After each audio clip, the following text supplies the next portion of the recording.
Hello all. इस lecture में हम पढ़ते हैं इंडिविजुअल सप्लाई और मार्केट सप्लाई में क्या डिफरेंस होता है। और जब भी आप सप्लाई के बारे में पढ़ते हो, आपको दो चीज़ ध्यान रखनी है। जब आप सप्लाई के बारे में पढ़ते हो तो आप क्या हो, आप एक प्रोड्यूसर हो या फिर बेचने वाले सेलर। ठीक है।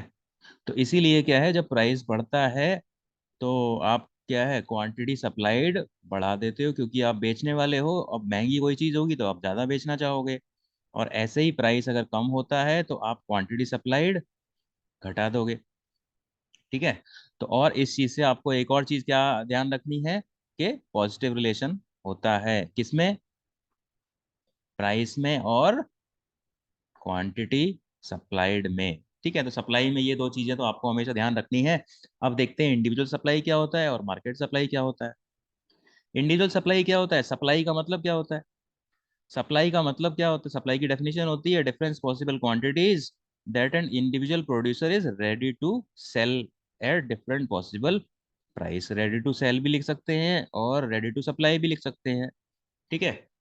तो यानी कि यहाँ पे मैंने क्या किया, सप्लाई की डेफिनेशन लिख दी और उसमें ऐड कर दिया कि एक इंडिविजुअल प्रोड्यूसर को ऐड कर दिया मैंने सप्लाई की डेफिनेशन में, तो इंडिविजुअल सप्लाई की डेफिनेशन बन गई।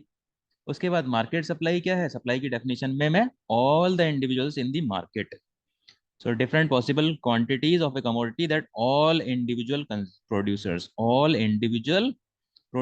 are ready to sell, और sell की जगह यहाँ मैं ये भी बोल सकता हूँ ready to supply at different possible prices. It is the summation of all individual supply in the market। यानी कि एक मार्केट में क्या है, तीन प्रोड्यूसर हैं, ए है, बी है, सी है।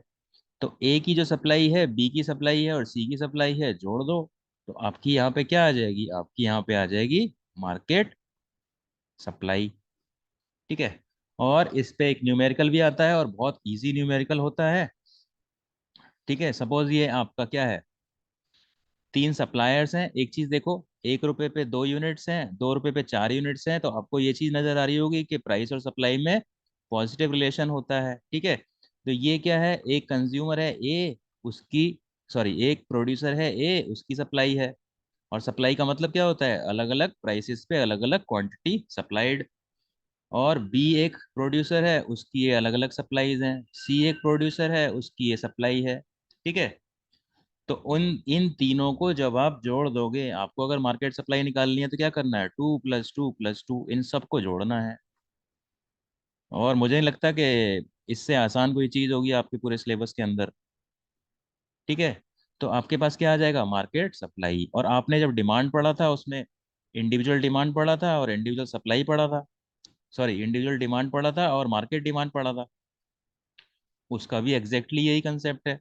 ठीक है। तो जितने भी कंज्यूमर्स होते हैं उनकी इंडिविजुअल डिमांड्स को ऐड कर दो, मार्केट डिमांड आ जाएगी। ऐसे ही डिट्टो हमें यहाँ पे करना है कि जितने भी प्रोड्यूसर्स हैं उनकी सब सारी सप्लाई को आप ऐड कर दो तो मार्केट सप्लाई आ जाएगी। और मार्केट सप्लाई की डेफिनेशन अगर आएगी तो क्या बोलोगे, summation of all individual supplies in the market.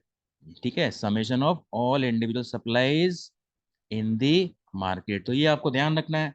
तो ये आपका डिफरेंस हो गया इंडिविजुअल सप्लाई और मार्केट सप्लाई में।